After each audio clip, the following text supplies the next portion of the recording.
आदाब नाजरीन, मैं सनम एजाज और आप देख रहे हैं दिन भर सनम के साथ हालात वाक़ात और सियासत पे हमारी ख़ास नज़र। और दिन भर की शुरुआत करते हैं तारीख़ की 14 से, और 14 जुलाई की तारीख़ साल 1931। और साल 1931 में आज के कल ही के दिन पे अजान की सरबलंदी के लिए 2 दर्जन के करीब लोगों ने अपने जानों का नजराना पेश किया था। तब डोगरा राज के ख़िलाफ़ अलम बगावत बुलंद करते हुए श्रीनगर के सेंट्रल जेल के नज़दीक जो कुछ भी हुआ वो तारीख़ का हिस्सा है। और इसी तारीख़ के हिस्से को जम्मू कश्मीर के सियासतदान लगातार पिछले साल तक मनाते आ रहे थे। और कल के दिन पर श्रीनगर के मज़ार शोहदा पर खसूसी मजलिस मुनक़्क़द की जाती थी। मज़ार शोहदा पर उस दिन शहीद हुए लोगों को याद करते हुए उनके लिए दुआए मग़फ़िरत की जाती थी। सियासत भी होती थी और सियासत में आमना सामना भी हुआ करता था।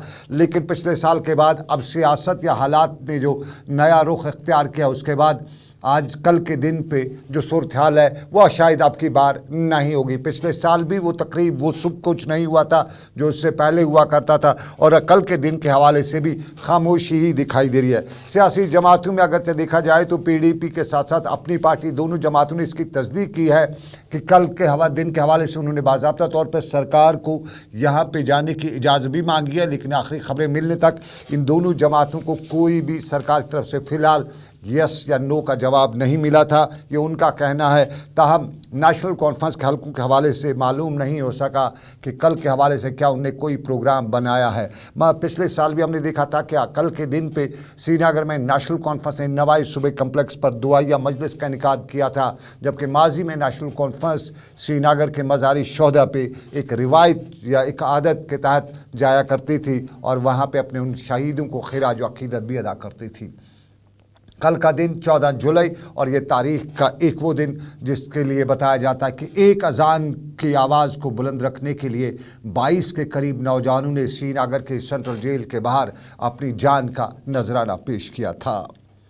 ये कल के दिन की बात, लेकिन आज के दिन की बात भी करी डालें। और आज एक बड़ा फ़ैसला हुआ है, अवामी हलकों में पजराई हो रही है और जम्मू कश्मीर एडमिनिस्ट्रेशन का ये बड़ा फ़ैसला जो है ये अकाउंटेबिलिटी को लेके है। गवर्नमेंट ग्रीवियंस सेल जो इससे पहले कभी यहाँ पे जम्मू कश्मीर में हुआ करती थी, कभी इसको चीफ मिनिस्टर ग्रीवियंस सेल का नाम दिया गया था, फिर बाद में गवर्नर एडमिनिस्ट्रेशन यहाँ पे आई तो इसको LG ग्रीवियंस सेल का नाम दिया गया। लेकिन जम्मू कश्मीर की इंतज़ामिया ने मनोज सिन्हा की सरबराही में आज एक बड़ा फ़ैसला लिया और बाज़ाब्ता तौर पर ग्रीवियंस सेल को बाज़ाब्ता तौर एक महकमे का दर्जा देते हुए ये इसके लिए हुक्मनामा भी जारी किया गया। और इस हुक्मनामे में बताया गया कि जम्मू कश्मीर में एडमिनिस्ट्रेटिव सेटअप किया, अवामी मसाइल को हल करने के लिए हर महकमे में गवर्नमेंट ग्रीवियंस सेल होगा।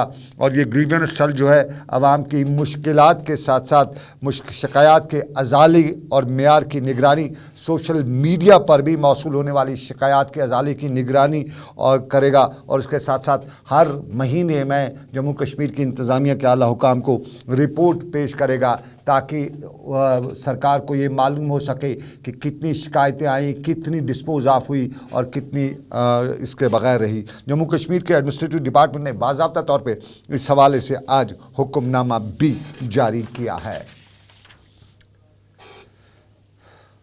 और चलिए नाज़रीन, अब इंतज़ामिया के बाद एक और बड़ा फ़ैसला जिसे कह सकते हैं कि ये राहत का सांस होगा मुल्क के सभी आवाम के लिए। एक तरफ महंगाई मार रही थी, टमाटर 50 रुपये में 2 के टमाटर मिलते थे। कश्मीर वैली में तो पेट्रोल पिछले 24 घंटों के दौरान बताया जाता है कि नाबूद हो चुका है। बहुत से पेट्रोल पंप्स पर पेट्रोल नहीं मिल रहा था और सरकारी तौर पर बताया गया कि कोई शॉर्टेज नहीं है, लेकिन अक्सर पेट्रोल पंप्स पर खाली ही लौट आना पड़ता था। लेकिन दिल्ली में जो GST काउंसिल की मीटिंग हुई उसमें मरकजी वजीर निर्मला सीतारमन ने महंगाई से निपटने के हवाले से आज बड़े फैसले किए हैं। और मुल्क में महंगाई से निपटने के लिए 50वीं GST काउंसिल के दौरान जो वज़ीर ख़जाना के साथ मीटिंग हुई उसके बाद मरकज़ी वज़ीर निर्मला सीतारमन ने बताया कि गाड़ियां तो महंगी होंगी लेकिन लेकिन सस्ता भी बहुत कुछ होगा गाड़ियों की। और उसके साथ साथ जो ऑनलाइन गेमिंग है उसकी GST में इजाफा करके उसे 22.28% तो आज किया गया है। लेकिन कैंसर और दूसरी मुहल्लिक बीमारियों के लिए अगर कि मुल्क से बाहर भी अद्वियात मंगाई जाती हैं तहम उन्हें GST फ्री किया जा चुका है। और जो दूसरी दवाइयां हैं जिन पे वो तलवार पहले से लटक रही थी, उस पे भी जीएसटी कम करके 5% कम जो है जीएसटी लगाया गया है। मरकज़ी वज़ीर ख़जाना के मुताबिक 50वें जीएसटी काउंसिल में आज लिए गए फैसले जो हैं वो एक आम आदमी को राहत देंगे और खाने पीने की अशिया के साथ साथ मसनूआत और अद्वियात की कीमतें जो हैं वो कम होंगी और आम इंसान को बड़ी राहत मिलेगी। और ये बड़ा फैसला हम कह सकते हैं आज की इस मीटिंग में हुआ है। मरकज़ी वज़ीर निर्मला सीतारमण का बड़ा फैसला, महंगाई पर पड़ सकती है चोट, जीएसटी में आई है कमी, ख़ास तौर पे जो कैंसर और दूसरी मौलिक बीमारियों की अद्वियात हैं, चाहे वो इंपोर्ट की जा रही हो, लेकिन उस पर जीएसटी अब लागू नहीं होगा। जीएसटी ड्यूटी फ्री है। जीएसटी ड्यूटी फ्री तो है एक मामला, दूसरा मामला हमारे सेब का है, हम उस पर भी बात करेंगे, लेकिन उससे पहले कुछ सियासत के पायदान और सियासत के हल्कों में कल से बड़ी जो उथल पुथल है उस पर आज महबूबा मुफ्ती का भी बयान है। महबूबा मुफ्ती ने बाद दोपहर श्रीनगर में आज एक प्रेस कॉन्फ्रेंस भी की। उस प्रेस कॉन्फ्रेंस में महबूबा मुफ्ती ने दफ़ा 370 के मामले में सुप्रीम कोर्ट की समाअत और इस समाअत में फास्ट ट्रैक या डे टू डे बुनियादों पर जो ट्रायल है उस पर उन्होंने कुछ अपने खदशात का इज़हार किया और ये भी बताया कि पिछले दिनों जो जजों का दौरा जम्मू कश्मीर हुआ था उस बुनियाद पे कहीं उनके अल्फाज के मुताबिक यहाँ की खामोशी या उनके अल्फाज के मुताबिक कब्रिस्तान की खामोशी दिखाकर कहीं जज को ये नहीं दिखाया तो गया है कि यहाँ हालात जो हैं वो पूरा अमन हैं। महबूबा मुफ्ती ने ताहम सुप्रीम कोर्ट के जज पर एतमाद का इज़हार करते हुए बताया कि वो उनकी ईमानदारी पर कोई सवाल नहीं उठा रही हैं, ताहम उनके अल्फाज के मुताबिक ऐसा नहीं होना चाहिए कि कलेक्टिव कॉन्शियस को बात करते हुए आवाम को सेटिस्फाई करने की बात करते हुए कानून को बालाए ताक रखा जाएगा। उन्होंने कल के सरकार के हल्फनामे पर भी बात करते हुए बताया कि हल्फनामे बताया गया कि यहाँ पथराव नहीं है, मिलिटेंसी नहीं है। अगर ख़ुद सरकार मुअज़्ज़ज़ अदालत में ये बता रही है तो फिर कश्मीर के नौजवान क्यों बांधें, ये सवाल उन्होंने बताया और ये भी बताया कि क्यों रोज़ की छापेमारी हो रही है, क्यों उलमा से लेकर दूसरे लोगों को गिरफ़्तार किया जाता है और उनके अल्फाज के मुताबिक क्यों इसराइल की पॉलिसी जम्मू कश्मीर में अपनाई जा रही है। महबूबा मुफ्ती को सुनिएगा। है कि जो हमारे जस्टिस चंद्रचूड़ साहब, चीफ जस्टिस चंद्रचूड़ साहब और उनके साथ जो 200 जज लाए गए वो भी इसी मकसद से लाए गए यहाँ, ताकि उनको ये दिखाया जाए कि जम्मू कश्मीर में जो कब्रिस्तान की खामोशी है उनको ये बताया जाए यहाँ सब कुछ ठीक ठाक है। मगर मुझे उम्मीद है कि ये तमाम जज साहिबान बहुत ही दानिशमंद लोग होते हैं, ये लोगों की तकदीरों का फैसला करते हैं। उन्होंने देखा होगा कि पर्दे के पीछे क्या है, जम्मू कश्मीर में असली हालात क्या हैं, किस तरह जो पिछले 4 साल में जब से हमारा केस सुप्रीम कोर्ट में है उसकी परवाह न करते हुए किस तरह कई कानून लाए गए जिससे हमारी ज़मीनें, हमारी नौकरियां, हमारे वसाइल की लूट मची हुई है। कि कुछ खदशात भी हैं। किसी ने मुझसे सवाल पूछा कि पिछले 4 साल से केस की सुनवाई बिल्कुल नहीं हुई, जबकि बड़े ऐसे केसेस सुने गए जिनकी शायद इतनी इमरजेंसी नहीं थी। तो आज कश्मीर के दौरे के यकायक बाद केस की सुनवाई होना और वो भी ये फैसला होना कि 2 अगस्त के बाद रोज़मर्रा इनकी सुनवाई होगी, तो कहीं ना कहीं ये खदशात पैदा होते हैं कि कहीं जो बीजेपी जो जाल बिछाया है उन्होंने पूरी दुनिया को, पहले G20 उसके बाद जजेस को लाया गया जम्मू कश्मीर के कब्रिस्तान की खामोशी दिखाने के लिए, कहीं वो कुछ और तो नहीं, पर्दे के पीछे कुछ और तो नहीं हो रहा है। पर मुझे उम्मीद है जस्टिस चंद्रचूड़ पे, आई थिंक उनकी जो इंटेग्रिटी है वो दैट इज़ अनक्वेश्चनेबल जो हम देख रहे हैं। मुझे उम्मीद है कि जो पास्ट में हुआ है, कई ऐसे फैसले दिए गए जिसमें कॉन्स्टिट्यूशन को बरतरफ करके, कानून को बरतरफ करके सिर्फ आवाम के जज्बात, कलेक्टिव कॉन्शियस को सेटिस्फाई करने के लिए कुछ जजमेंट्स दी गई हैं और उसके बाद वो लोग पार्लियामेंट में पहुंच गए वो जजेस। तो मुझे उम्मीद है कि जस्टिस चंद्रचूड़ जो है वो आवाम के जज्बात की अगर कदर कर रही है तो फिर जम्मू कश्मीर के लोगों के जज्बात की कदर करना पहला उनका फ़र्ज़ बनता है, क्योंकि 370 हमारी शनाख्त की, हमारी ज़मीनों की, हमारे रहन सहन की गारंटी था। मुझे उम्मीद है कि जो इस वक्त जो हमारी कॉन्स्टिट्यूशन बेंच जो हमारे केस को सुनने जा रहा है वो कॉन्स्टिट्यूशन के साथ इंसाफ करें। तो बाकी जहाँ तक जतिंदर सिंह जी का सवाल है, दूसरों का सवाल, बात कॉन्स्टिट्यूशन की Mehbooba Mufti Ranjan Gogoi retired chief justice का हवाला भी दे रही थी। और याद होगा आपको बाबरी मस्जिद का केस भी कलेक्टिव कॉन्शियस का मामला या लफ्ज़ वहाँ से भी सुना गया था और महबूबा मुफ्ती आज उसी तरह का उसी बयान का हवाला भी दे रही थी। लेकिन आपको बताते चलें 370 पर ऑनरेबल सुप्रीम कोर्ट में सुनवाई और उस per day to day hearing और उसके बाद जम्मू कश्मीर में सियासत के गलियारों में इस पर खूब बहस की जा रही है। और जहां पूछ से जाया जाता है वहां ये सवाल किया ज़रूर पूछा जाता है कि होगा क्या, और यही होगा क्या आज कांग्रेस के जलसे एहतजाज में भी था। कांग्रेस का एहतजाज आज था और कांग्रेस का एहतजाज श्रीनगर में भी था, कांग्रेस का एहतजाज जम्मू में भी था। श्रीनगर में कांग्रेस के एहतजाज की कमान जो है तारिक हमीद करा ने संभाल रखी थी और तारिक हमीद करा ने आज कांग्रेस के इस खामोश एहतजाज में, जिसे वो ने सत्याग्रह का नाम दिया है, मैं राहुल गांधी के गुजरात के ख़िलाफ़ गुजरात सरकार में फ़ैसले का हवाला भी दिया जा रहा था और ये भी बताया जा रहा था कि जो कुछ भी इस वक्त जुडिशरी ने वहाँ पे किया उस हवाले से वो है। साथ साथ में राहुल गांधी के हवाले से बताया जाता है कि फ़र्जी केस है और कांग्रेस पार्टी के हवाले से बताया जा रहा था कि हर सतह पे लड़ेगी। लेकिन जम्मू कश्मीर के 370 पर भी तारिक हमीद करा ने आज सवाल उठाए और श्रीनगर में इस खामोश एहतजाज के बाद मीडिया से बात करते हुए तारिक हमीद करा ने बताया कि 370 की समाअत को लेकर अभी तक कुछ टेक्निकल मामला हैं या सवाल हैं वो अभी क्लियर नहीं हुए हैं।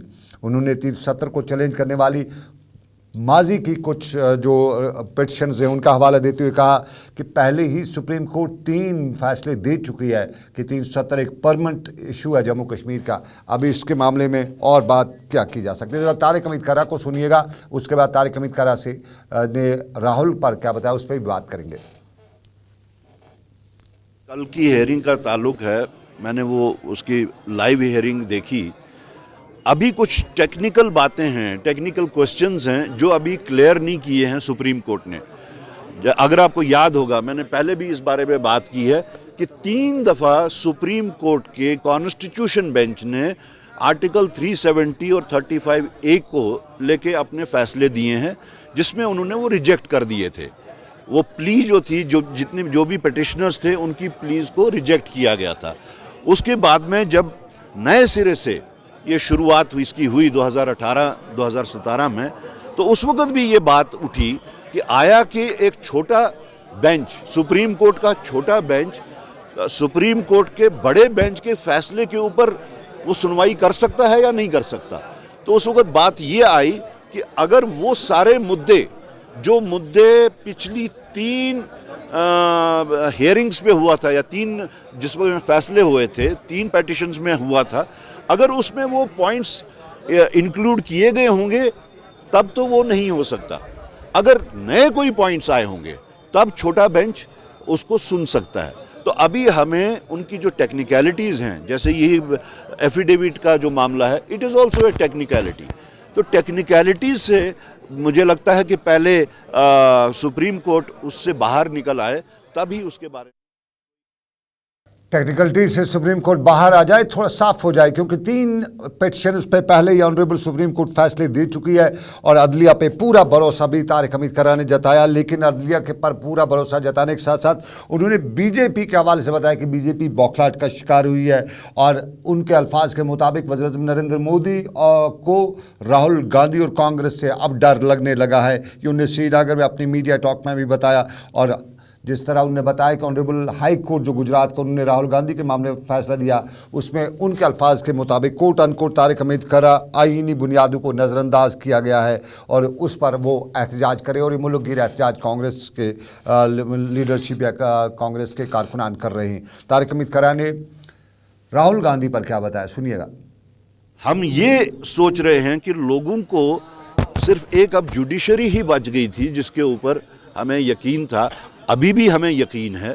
लेकिन जिस तरीके से गुजरात हाई कोर्ट ने, क्योंकि गुजरात है तो कुछ भी मुमकिन है, तो गुजरात हाई कोर्ट ने जिस तरीके से इसके ऊपर अपना फैसला सादर दिया, किया, और जो उसके टेक्निकल पॉइंट्स थे, जो लीगल पॉइंट्स थे और जो कॉन्स्टिट्यूशनल पॉइंट्स थे, उन सब को नज़रअंदाज करते हुए जो फैसला दिया, उसके खिलाफ पूरे हिंदुस्तान में आज प्रोटेस्ट हो रहा है, और उसी की कड़ी यहाँ जम्मू कश्मीर में। अगर मोदी जी को पूरे हिंदुस्तान में कोई वो थ्रेट महसूस करते हैं तो वो राहुल गांधी को एज ए पर्सन और कांग्रेस पार्टी इन जनरल वो महसूस कर रहे हैं, क्योंकि आप देख रहे हैं कि पूरे हिंदुस्तान में हवा बदल रही है। कर्नाटका उसकी एक ताज़ा कड़ी आपके सामने है, और उसके साथ साथ ही आगे आने वाले जितने भी इलेक्शंस हैं, स्टेट के इलेक्शंस हैं, चाहे वो मध्य प्रदेश हो, राजस्थान हो, छत्तीसगढ़ हो, वहाँ की हवा ऑलरेडी बदल चुकी है। बल्कि ये कहा जाए कि पूरे मुल्क में कांग्रेस पार्टी के वास्ते और बिलखसूस राहुल गांधी जी के वास्ते एक फील गुड फैक्टर बन चुका है, और उसको सप्लीमेंट हो चुका है। जो भारत जोड़ो यात्रा हुई उसमें फील गुड और उसके साथ साथ हवा बदल चुकी है।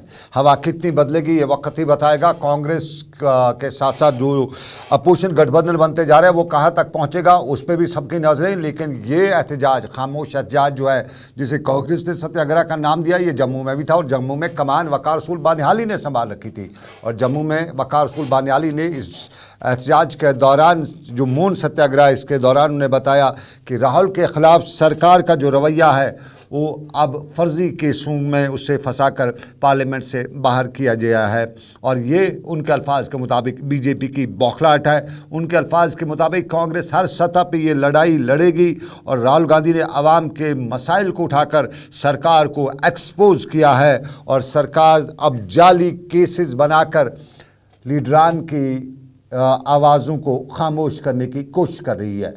सुनिएगा वकार ने क्या बताया। रमन बल्ला भी यहाँ मौजूद थे, उनने भी कुछ बताया। पहले वकार को सुनते हैं, उसके बाद आगे चलेंगे। राहुल गांधी जी की जो इस वक्त षड्यंत्र रचाया जा रहा है उसके खिलाफ, उस पर यहाँ पे कांग्रेस पार्टी बैठी है। ये पूरी देश जानती है कि एक षड्यंत्र के तहत फर्जी केस लगा के उसको फंसाया गया, और आज पार्लियामेंट से बेदखल किया गया, क्योंकि वो गरीबों की आवाज़ था, बेरोज़गार नौजवानों की आवाज़ था, महंगाई के खिलाफ वो बोलता था, गरीब लोगों के लिए उसने यात्रा निकाली, महंगाई के लिए उन्होंने भारत जोड़ो यात्रा निकाली, और उसकी लोकप्रियता, पॉपुलैरिटी देख के बीजेपी बुखलाई और ये षड्यंत्र रचाया ताकि उसकी आवाज़ को साइलेंट किया जाए। लेकिन राहुल गांधी जी सड़कों पे लड़ाई लड़ेंगे, कांग्रेस पार्टी सड़कों पे लड़ाई लड़ेंगे। आज मौन बर्थ है, हम ज़्यादा नहीं बोल सकते हैं, छोटा मोटा इसमें दे दिया हमने। तो यही है कि जो ये देश का एक एक बच्चा जान। मौन व्रत मतलब जबान बंद, और आज जबान बंद रखी थी कांग्रेस ने। ताहम हम मीडिया से बात भी की, और रमन बल्ला से भी जब पूछा गया कि क्या समझ रहे हैं आप हालात को, क्या समझ रहे हैं सियासत को, क्या समझ रहे हैं दिल्ली से लेकर जम्मू कश्मीर में कांग्रेस के फ्यूचर को, तो रमन बल्ला ने बताया कि अब की बार यहाँ पे सरकार जो है वो अडानीज़ की है, अंबानीज़ की है, और उसमें हिस्सेदारी भी है। ये अडानी अंबानी की बात करते हुए वकार ने, रमन बल्ला ने बताया, कांग्रेस के बड़े लीडर ने बताया कि वक्त बदल चुका है, हवा बदल रही है, और वक्त के साथ साथ, हवा के बदलने के साथ साथ आने वाले दिन कांग्रेस के अच्छे दिन हैं। सुनिएगा रमन बल्ला को। आज राहुल जी के समर्थन में ये मौन सत्याग्रह यहाँ पे है, और जिस ढंग से राहुल जी देश के अंदर आवाज़ बन के आए, पार्लियामेंट के अंदर और बाहर, आज ये उनके समर्थन में ये हमने मौन सत्याग्रह पूरे भारतवर्ष में रखा है। और विपक्ष ने भी माना कि राहुल जी आम आवाम की आवाज़ को बुलंद करने के लिए भारत जोड़ो यात्रा एक माध्यम यहाँ पे बना, और भाजपा उसका जवाब नहीं दे सकी कि अडानी और अंबानी का रिश्ता मोदी साहब के साथ क्या है। भाजपा जवाब नहीं दे रही है, न दे सकी है। अडानी और अंबानी की बात भी उन्होंने कहा डाली, लेकिन हम करते हैं जब अडानी अंबानी की बात आती है तो बड़े लोगों की बात आती है। लेकिन हम उन लोगों की बात कर रहे हैं अब अगले बुलेटिन में, अगली खबर में, जो गरीबी की सतह से नीचे भी रह रहे हैं।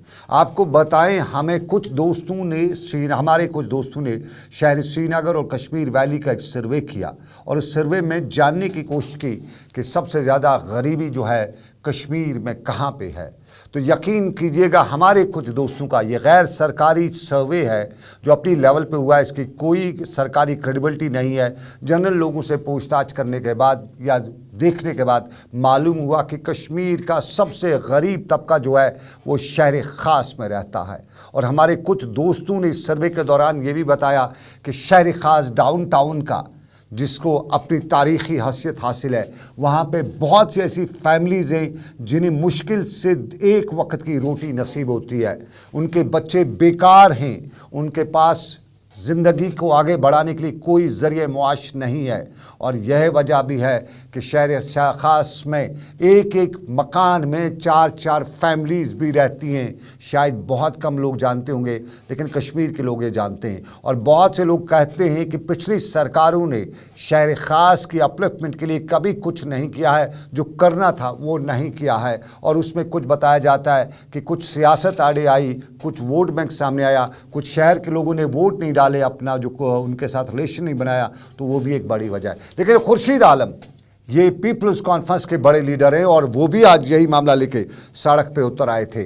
खुर्शीद आलम ने आज मीडिया को बताया कि श्रीनगर के शहर ख़ास की सूरत हाल जो है वो बहुत ख़ास है, उसे समझने की ज़रूरत है। वहाँ हर फैमिली के पास ज़रिए मुआश नहीं है। कुछ लोग हैं जिनके पास है, कुछ लोग शहर के बड़े कोठेदार हैं, बड़े कोठीदार हैं, माफ़ कीजिए कोठीदार हैं यानी कोठी वाले। कुछ लोग शहर ख़ास के उनके पास सोर्स ऑफ इनकम भी है, लेकिन एवरेज लाइफ जो है वहाँ की वो बहुत ही गरीब है। और इस वक्त अगर सरकार 5 मरला ज़मीन देने का जो प्लान बना चुकी है, वो 5 मरला ज़मीन सबसे पहले शहर ख़ास के उन लोगों को देनी चाहिए जो एक एक बिल्डिंग में, एक एक मकान में 4-4 फैमिलीज़ रहते हैं। उनके पास स्वच्छ भारत की जब बात करते हैं, श्रीनगर को, डिस्ट्रिक्ट को स्वच्छ भारत में सबसे बड़ा मुकाम भी आज मिला है, लेकिन बाथरूम फैसिलिटीज़ नहीं हैं घरों में। शहर ख़ास की बात करते हैं, 4-4, 5-5 फैमिलीज़ को एक एक टॉयलेट फैसिलिटी है। तो ये वो शहर है शहर ख़ास जिसके बारे में फ़ख्र ज़रूर किया जाता है। कुछ लोग अकड़ दिखाते हुए बता रहे हैं कि इसके डाउनटाउन, लेकिन डाउनटाउन के बुनियादी मामला जो हैं वो एक सर्वे के दौरान देखने को मिले। और खुर्शीद आलम का भी कहना है कि सरकार 5 मरला ज़मीन पहले इनको देगे, इनकी रिहाइश का इंतज़ाम करे। I am very sorry to say the previous governments have failed to identify the issues, the problems of city of Srinagar. आज आप काव महला को देख लीजिए, आप रहनाबारी को देख लीजिए, आप उनके लोगों के हालात ज़िंदगी को देख लीजिए, उनके रहन सहन को देख लीजिए। एक 4 कमरे वाले मकान में 2 फैमिलीज 3 फैमिलीज रह रही हैं। ये मैं कोई एग्रेंडाइज नहीं कर रहा हूँ, आप खुद देख सकते हैं, गवर्नमेंट नोज।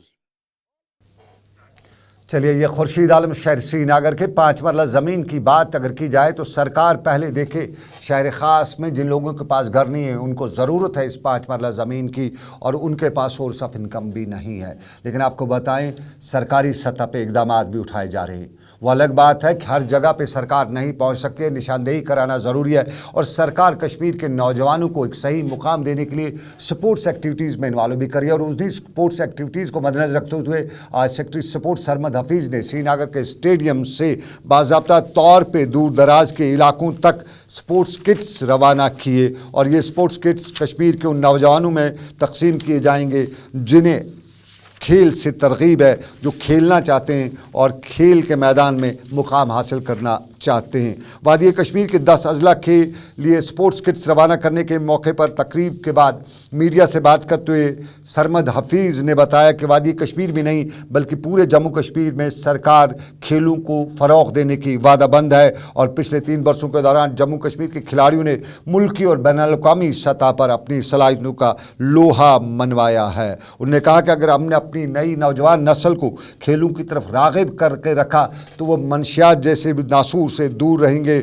और खिलाड़ियों को एक बेहतर प्लेटफार्म करना सरकार की जिम्मेदारी है और उसको पूरा करके रहेंगे। यहाँ इस मौके पर उनके साथ यूथ स्पोर्ट्स सर्विसेज की सरबराह नुज़रत गुल के साथ दूसरे ज़िला तरक्याती कमीशनर श्रीनगर एजाज असद भी मौजूद थे। देख रहे हैं कि यहाँ हम कुछ फ्लैग ऑफ कर रहे हैं इक्विपमेंट्स जो हमने अलग अलग, हमारे सेंटर्स हैं, हमारे स्टेडियम्स हैं, इंडोर स्टेडियम्स हैं, हमारे फील्ड्स हैं, both in north Kashmir and in south Kashmir. आज उन दोनों एरियाज़ में हम स्पोर्ट्स इक्विपमेंट जो है, जहाँ जहाँ जिस स्पोर्ट्स इक्विपमेंट की कमी थी उस कमी को पूरे करने के लिए आज हम यहाँ से ये इक्विपमेंट्स फ्लैग ऑफ कर रहे हैं, जिसमें हमारे फुटबॉल पोस्ट हैं, हमारे बास्केटबॉल पोस्ट हैं, कई ऐसे हमारे मैट्स हैं जिस पे खेला जाता है, जिसकी बहुत डिमांड रही है। एलजी साहब के डायरेक्शंस रही हैं कि हम स्पोर्ट्स इक्विपमेंट्स जो हैं जहाँ जहाँ उसकी कमी है, क्योंकि हम जहाँ जाएँ गाँव चलिए, जहाँ जहाँ जाते हैं वहाँ स्पोर्ट्स के मामले के हवाले से नौजवान सरकार को बताते हैं और सरकार उन्हीं मामलात को पूरा कर रही है। सरमद हफीज़ श्रीनगर में मीडिया से बात कर रहे थे, लेकिन कहते हैं कि अमेरिका के साथ अगर रिश्ते निभाते जाए तो बड़ी तरक्की होती है, लेकिन अमेरिका के साथ मुआहदे के बाद जम्मू कश्मीर और ख़ास तौर पे कश्मीर वैली के वो सेब फरोश, वो सेब का कारोबार करने वाले परेशान हैं जो अपने मेवे को मुल्क की दूसरी मंडियों में ले जाते थे। कश्मीर का सेब उगाने वाले का मानना है कि अमेरिका के साथ समझौते के बाद जो अमेरिकन फ्रूट है उस पर जो कस्टम ड्यूटी में 20% की कमी जो की गई है, उसके नतीजे में कश्मीर की सेब इंडस्ट्री को दचका लगा है और फिर जनूबी हिंदुस्तान की तमाम रियासतें अब जम्मू कश्मीर के बजाय अमेरिका से दरामद किए गए मेवाजात ख़रीदने में दिलचस्पी ले रही हैं और फिर कश्मीर का मेवाजात जो है वो वक्त पर जब मंडियों में नहीं पहुंच रहा है तो फिर कश्मीर के मेवे को नुकसान हो रहा है। उत्तराखंड के साथ साथ हिमाचल और शिमला की रियासतों का जो सेब है वो दिल्ली और दूसरी नॉर्थ इंडिया की मंडियों में पहुंच जाता है, लेकिन कश्मीर का ताजर अब साउथ इंडिया की मंडियों में ढूंढ रहा था, लेकिन वहाँ अमेरिका के सेब की मार पड़ रही है और ये बताया जाता है कि कश्मीर के सेब की कीमत अब बराबर घटती जा रही है। कश्मीर के सेब की कीमत घट रही है, लेकिन हमारी भी कुछ जिम्मेदारियां, हमारे जो ताजर हैं सेब इंडस्ट्री के साथ, वो सही तौर पे अपने सेब की ब्रांडिंग भी नहीं करते हैं। हमने कुछ अहदेदारों से बात की तो उन्होंने कहा कि सही ब्रांडिंग ना करने की वजह भी हमारी फ्रूट इंडस्ट्री को नुकसान पहुंच रहा है और कुछ लोग कुछ बेईमानी कहें या कुछ मुनाफा कमाने की गर्ज से पूरे हमारी इस सनत को तबाह कराने की कोशिश भी कर रहे हैं। तो चलिए नाज़रीन, ये सेब का मामला, लेकिन आपको बताएं 4 दिन के बाद जम्मू श्रीनगर हाईवे खुली है। आज बाद दोपहर माल जो है मेवाजात जो सब्जियां वगैरह है वो लेके ट्रक श्रीनगर पहुंच रहे थे, भेड़ बकरियां भी लेके श्रीनगर पहुंच रहे थे, कुछ मुर्गे लेके ट्रक्स वगैरह जो हैं वो भी श्रीनगर पहुंच रहे थे, लेकिन हमें कहीं पे भी कोई ओहदेदार नहीं नज़र आया कि वो इन गाड़ियों को चेक करे और देखे कि क्या इनमें कोई मुर्दा भेड़ तो नहीं है, क्योंकि 4 दिन हाईवे पर रहने की वजह से कुछ भेड़ें मर भी गई होंगी, कुछ जो हमारे मुर्ग वगैरह हैं वो भी मर गए होंगे। तो उन जो मरे हुए मुर्ग क्या शहर में पहुँचाए गए या फेंके गए, ये चेक करना सरकार की जिम्मेदारी। आखिर शहर में कौन सा गोश्त लोगों तक पहुंच रहा है, सरकार की जिम्मेदारी है और सरकार इस जिम्मेदारी से या सरकार का वो महकमा जिसकी जिम्मेदारी है शायद उस पर गफलत बरत रहा है, कहीं पे कोई चेक नहीं हो रहा था। तो चलिए, मामलात और भी थे लेकिन वक्त की इजाज़त नहीं देता है। अभी इतना ही, दीजिए इजाज़त, रखिए अपना ख्याल, अल्लाह हाफिज़।